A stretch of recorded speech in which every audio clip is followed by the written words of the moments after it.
So I try to answer a phone call, guys, and it just disconnected the whole video. So I don't know how this video won't post, but I already started it. I'm at the end, and I'm just going back into the crease with that orangey color. So anyway, there was a 7-foot skeleton, and there were 7 other skeletons buried with this 7-foot skeleton. Newberry believed that this 7-foot skeleton had to have been some kind of high priest or chief or something. Like he was the top dog, and he believed that these 7 other skeletons that were buried with him were most likely. Now once they got makeup white, you got to get some, boo. You gotta get them. Most people clean up with concealer, but I'm just gonna clean up with the makeup white. That they believe probably had something to do with the ritual where they sacrificed these 7 other individuals. But the most intriguing part about it all is the way they were aligned. So a bird's eye view, if you were looking down, Newberry unearthed this this burial mound with the 7-foot skeleton, and you had the 7-footer who was laying north-south, and then you had another one on top of him laying east-west. Quick, smoky eye. I'm not going to do jail because it's like 11:30 at night. And I got to take this right off, okay? That's another thing. Try not to sleep in makeup. I've been sleeping in makeup lately, and it's just tearing my skin up, seriously. I mean, y'all do know makeup be having all types of crazy products in them. Like, it is very important to take this shit off. He had various jobs. Y'all know I go heavy on the eyeliner. Living grandson who never even met his grandfather, but just has heard. And that's only because I always add color underneath my eye, and I need the color to gravitate to something. Newberry he was a pastor amongst multiple Baptist churches all around the Springfield, Greene County area Okay, guys, almost done. Almost done. I don't know how I'm going to pick up recording because when I answer the phone, now this discovery that you mentioned, this is in chapter 8 of your book where you describe it. Was in December of 18. I'm going to take the darkest color in here and go under the eye. When did S.P. Newberry pass on? He passed on, I think in the 50s, 1952, 52 or 53, I think I remember from the book. Okay. Damn, this brush is so, I feel like it's hard, but it's really not. Yeah, you're right, 52. Okay. I figured it was one of the useless information I have jogging around up there. But yeah, so 1952. Look up at the ceiling. He had various jobs, like he worked at a local furniture store. I gotta go to my second job tomorrow. They want me to come in early. I really don't even feel like it, guys. I don't. Like, I need to go back to just having my Tuesdays off. So I don't know what I'm gonna do. If I'm going to end up just resigning from the second job, I really don't want to, because he want me to open up a business. He's already a franchisee. I work at a laboratory. I draw blood. But he has, like, other things that need to be done. I had a business in Delaware. And, basically, I need the LLC in PA. Because, he want me to do DOT, drug testing on the spot. He has the contract, and he want to give it to me. And that is something that I would like to do. Pretty much have my own business, hire my own people. You know, once the business part aspect of it start picking up. 1937 or 1938, the whole plan fell through. So I'm gonna see how that venture goes. You know, God put people in your life for a reason, for a season. And I feel like this is my season with this. Went to the art museum that is now in Springfield.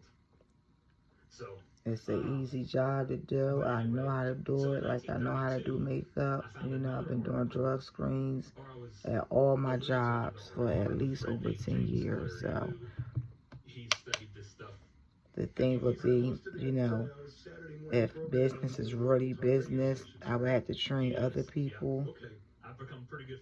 But until then, I mean, I'm going to keep it like a little family business. And of course, look out for people that need jobs. I'm all about that. You guys already know that. You always supposed to pass that blessing forward. But that's, you know, something that's down the line. For right now, it'll be something small. And I don't have to hire nobody for right now. But if God, you know, take it to a whole nother level, then that's will be the next step. I'm cleaning up under my eyes, guys. But anyway, I'm just tired of working 2 jobs, to be honest with you. So me and my boss, we need to talk about what we're going to do about me opening up my business in PA and see where we go at from there.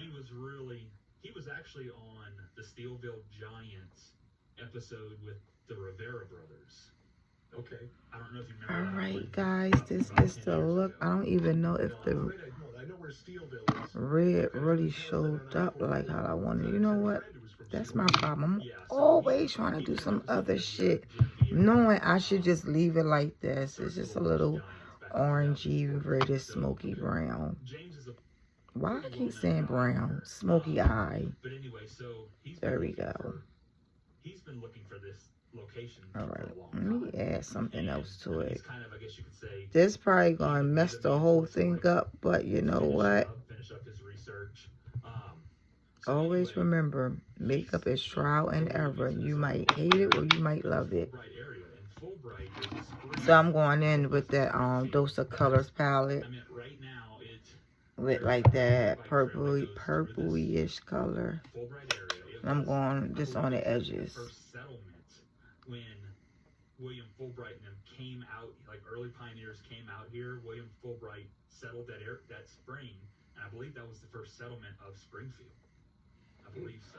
Okay. I gotta mix it in with the black because the purple is really not picking up. Yeah, sorry. So anyway, Newberry, in this article, it talks about him finding 2 burial mounds. There's a hill at the Fulbright Spring, and on that hill he found 2 burial mounds. Mm-hmm. One was a little more north and one was a little more south.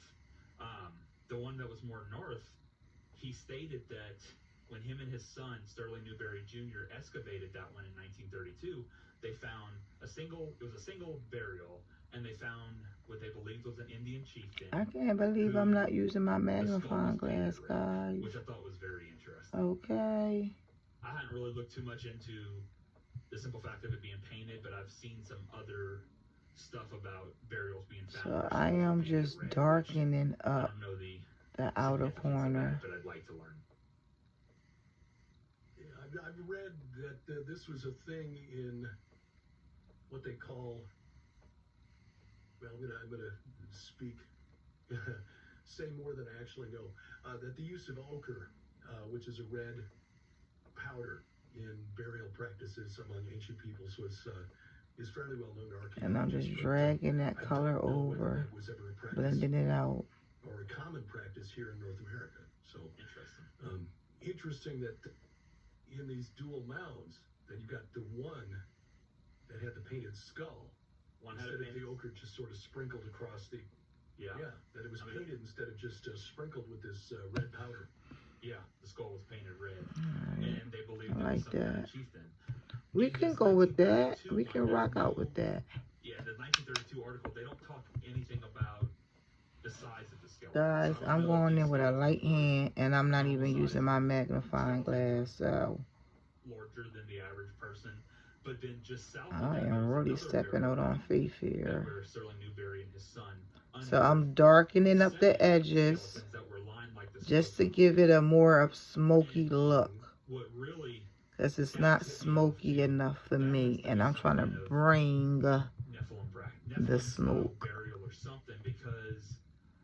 I'm really going in more with the black than the purple, but I'm mixing them together. Old newspaper clippings all throughout the Ohio River Valley. One of them being in 1920 in Indiana. I'm doing my outer V. A burial mound where there was 8 people buried, like the spokes on a wheel, and one of the individuals was anywhere from 8 to 9 foot tall. So I'm like, so it's like you have the Ohio River Valley, and I'm going in light with a light hand. Believe it or not, I am. Newspaper articles about giant skeletons being found, and then you had the Spoke Mound burial specifically there, where there was a giant found. But then that same practice is here in Springfield, Missouri, at the Fulbright, around the Fulbright Springs area, which I thought was interesting. And sometimes you gotta like tilt your face and tilt your head. Like I said, it's a greenway trail, so to like kind of get in certain spots on your eye. Part of it is still open to where you can go walk, and if you didn't know this article exists, you wouldn't have known that these burial mounds were there. But if I've gone up there and I've gone and walk around it, and you can see the remains of the burial mounds. You can see where the top part was excavated, where the body. I am so impressed that I'm not using a magnifying glass. Wouldn't it be some mess? As soon as I look at a magnifying glass, I realize that it look a whole hot mess. Because he kind of got startled seeing me up there because it's isolated, and I got startled seeing him. And I see that this one is more, or is it prehistoric burial site? He's like, and this one is not. He thought I was probably high or something like that. So I need to extend it out a little bit more. I showed him the clipping, and like his face like kind of sunk. He was like, "This place feels different now." Like I've never seen that poor kid out there jumping his bike anymore. I don't know if I scared him or what, but. So that was, that was pretty interesting. And those are pretty big mounds too. You mentioned in the book that the mounds were like 30 foot in diameter. How tall were they? They're not that tall. They're only like 2 or 3 feet tall. Now we're gonna clean up.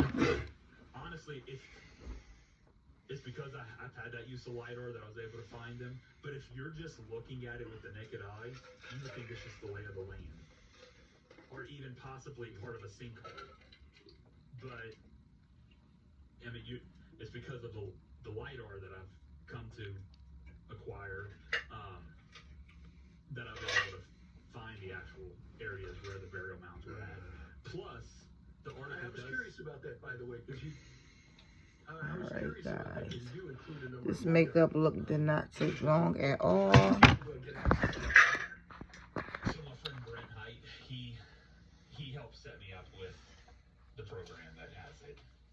So I start wearing my nose ring more.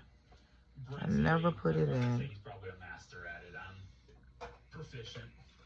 Alright guys, I would say that this was like a 5 to 10 minute makeup look. Redarken up the corners to bring some type of look to it. It was just before it was too flat. All the colors just blended in with each other, and it was just too flat. I ain't like it. But some people like that natural look like that. I don't. It all depends. It depends. I'm not gonna say I don't. It depends. Going on the U.S., I think it's the U.S. Yeah. Because a lot of times. But for the sake of filming, I needed to darken it up some so you can really like get the idea of the look. So this is the final look, guys. Y'all know I always need to put some type of earring in my ear. Look at me looking around for something to hang from my ear. I'm always doing dumb shit at night, okay? Alright. Because I swear, earrings just give everything a whole different vibe. Real rap. Y'all can say what y'all want. Earrings just give you a whole different vibe. I told you, this make you look more girly, more everything. So, this look more like a damn phone. I always do that corny shit at night, don't I? Always. Got no earrings. It is what it is. So A sunken cave, like where this is the final look, guys. I'm drawing a blank. Like it's a sinkhole cave. That's what I'm thinking of, sinkhole. So, but there's another cave called the Devil's Now the Slide second Cave part of the video, I just may not even post it because it's gonna just post to my short reels or some corny shit like that, and I should never answer the phone call. This cave I knew better than that. And he has this Robin Christie hike across America. He's going to. So this is still up. You could kind of wear anywhere. Yeah, you know, it goes with anything. And it was simple and easy. 5 minutes. 5 minutes. Of him going into the Devil's Slide Cave. Alright, guys. Thanks for tuning in. Until the next video, you already know what it is. Peace. That in this Devil's Slide Cave, there's most likely Viking runes in there. He doesn't say, like, he kind of he leaves it open for interpretation. Like, you believe what you want, but this is just what some people say. That quick. That these are Out the Viking door. runes, and he takes pictures of it. 30 inches in your head. In my book. Big bamboo earrings. And of course I got tight jeans and a t-shirt. And you looking like something. Peace. On his YouTube channel. Well, oh yeah, I would probably just do like a lip gloss on my lip. Or like a pink lip or something like that. It wouldn't be nothing like that either, guys. So. Mainly because of how barbaric they were. Berserkers, sure, yeah. So, yeah, the berserk, not necessarily all of them, not all, but could some, but he was a huge skywatcher. Hey guys, I'm back again. Just got off of work about an hour ago. I am going to do like a really quick smoky eye look.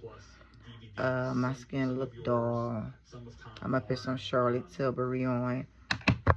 I've been doing a lot of partying, not like in the sense of like really partying, but I've been up late.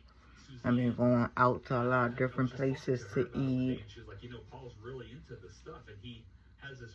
I've been staying up way past my bedtime, so my face is looking kind of dull. My skin is looking kind of dull, and this stuff right here is so perfect if you got like dry skin.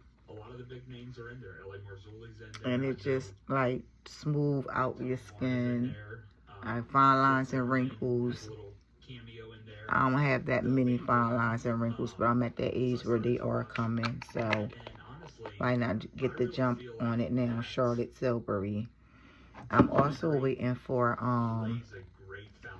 my other skin products to come in. It's called La Pierre or La Prairie, and I can't wait to do a review with you guys with that product. I mean, the products are amazing. Like I said before, I had the luxury of working for a millionaire for about 2 years, so I had access to a lot of her skincare products and just things that people do that got money. And I used to think it was like bullshit, for real. I used to feel like all skincare products is pretty much the same, you know, If you got young skin, you're really not going to see no difference, which you're not. I always try to say, if you got young skin and you don't have no issues, no fine lines, no wrinkles, no blemishes, no dark spots, smooth skin, I think that I have good skin for my age. I had nice skin all my life, but I'm still a woman of a certain age, which means I cannot stop the aging process. But what I can do is try to slow it down and put a stop on that shit. You know what I'm saying? And any product I use is always geared to dry skin, aging, fine line and wrinkles and things like that. If you young and you on my channel, you don't need all that stuff. But me personally, I recommend when you turn 25, you should have some type of skincare regimen. Even if your skin is okay, you still should be hydrating it, and you still should be treating it with something, because every day your face is exposed to the elements of the air, being outside, being in the house, anything. Our face get exposed to everything. So at 25, you need to start putting something on your skin. Point blank, period. So with that being said, I already done wasted 30 minutes. Let's get into the look. Y'all know I'm always looking for a brush. I never have my brushes out ready to go. Never. Come on, Taiwan. I'm going to use this brush because it already had product on that I'm trying to start out with. I got a sidebar. I need to clean my brushes this time. Alright. So yeah, Mike Heiser has gone into that, and Doug Van Dorn, whose book, by the way, I hope you guys can see me. I say this every time. I wish I could just go in like this without needing my magnifying glass. One day I'm going to try that and just see how it looks. Just released last year is Doug is a scholar, so if you're looking for a good scholarly work on the Nephilim, Angels and Giants, the new and revised. So I'm going in with a light hand.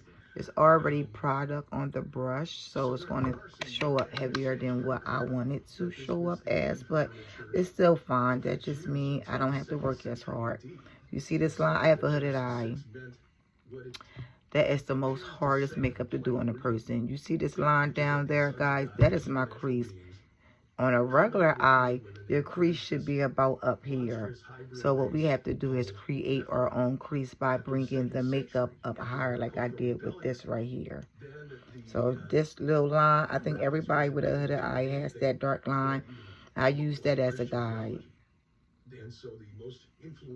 Now I'm showing off because I know I need the damn magnifying glass, okay?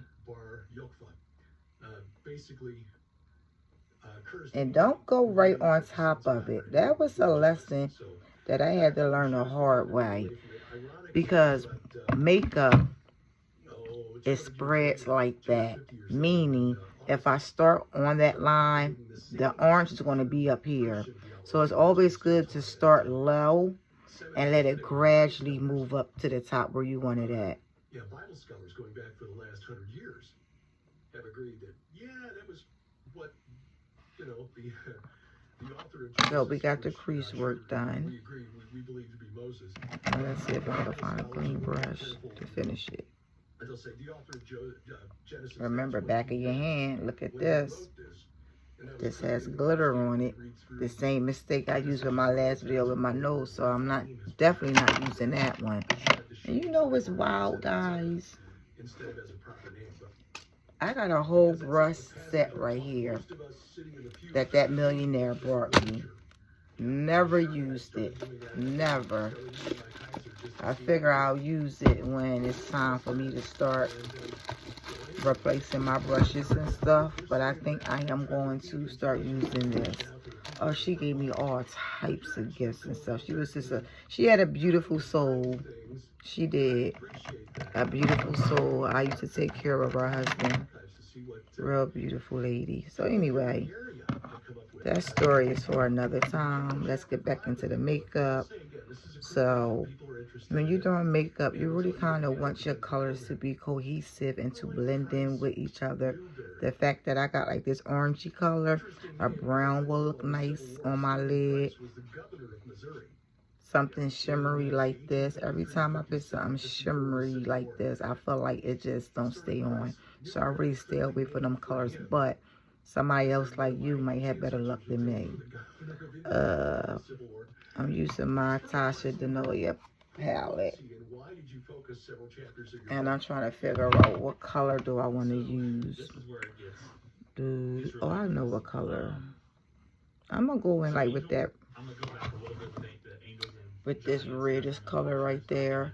I feel like it'll blend good with this orangey color. I need to get another palette like this. This was an expensive palette. And I didn't think that her palettes would be all popping like that. But it's a really good palette. All the colors are highly pigmented. I had this palette for probably over 2 years. And this is something that I will buy again. Alright guys, so now we're going to go in right here. Because remember, the hood is right here. And we want to pour the color up to right there. Site. I want to go down to Damn, I wish I could just do it like this. Let's see. I want to go see the pyramids of Giza. Now I'm starting on my natural lid, and I'm gonna let it gradually go up, like I just told y'all about the orangey color.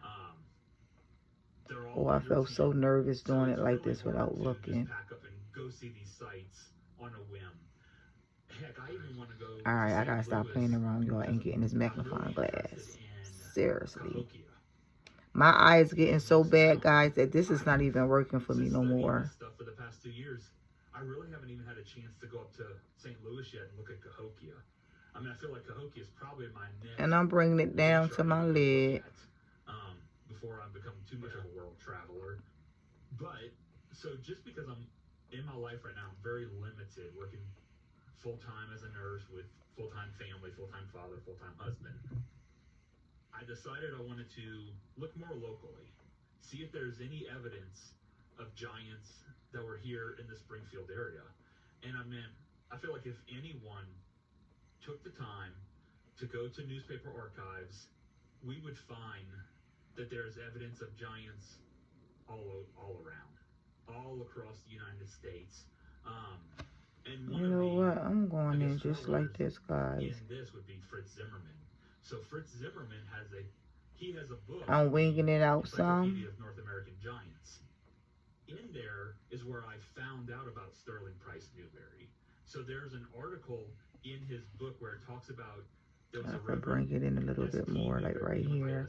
I really should be using a magnifying glass in this area right here, but Civil War, Sterling Price might not have been quite as I'm just gonna do it, guys. After serving as governor from Missouri, he wound up serving as an officer in the Confederate Army. So yeah, we'll just change it. He's buried in St. Louis, but yeah, SP was probably a safer. Starting on my natural crease, guys, and I am gradually letting it go up. It mentioned that SP Newberry found a shallow Indian burial mound off of the James River near the Holman Ranch on a bluff, which. All right, now I'm just bringing it up higher. Whole area. This is a dense brush, Pretty big river. so it's not really dispersing it high like a fluffy brush would, but I still start low. It's better to be safe than sorry. Massive township. And the James River actually it's a dense brush opposed to a brush like this. The old Holman Ranch. And there's bluffs all along the James River. So it really was like finding a needle in a haystack to find this location. But anyway, so those are the only descriptors that the article gave. Off the James River, near the Holman Ranch, on a bluff. But it says that it was a shallow burial mound. There was 8 different people buried in this Indian burial mound, and one of them, it says, was a giant. Well, I've had to go look, and there was several articles on this find. So I am going back in that orange. I wish I knew the orange that I used that was already on this brush, because that orange was that orange, okay? Alright, so what I'm doing is, guys, oh, got somebody calling me. I'm going back in the crease. I wonder if I can answer it.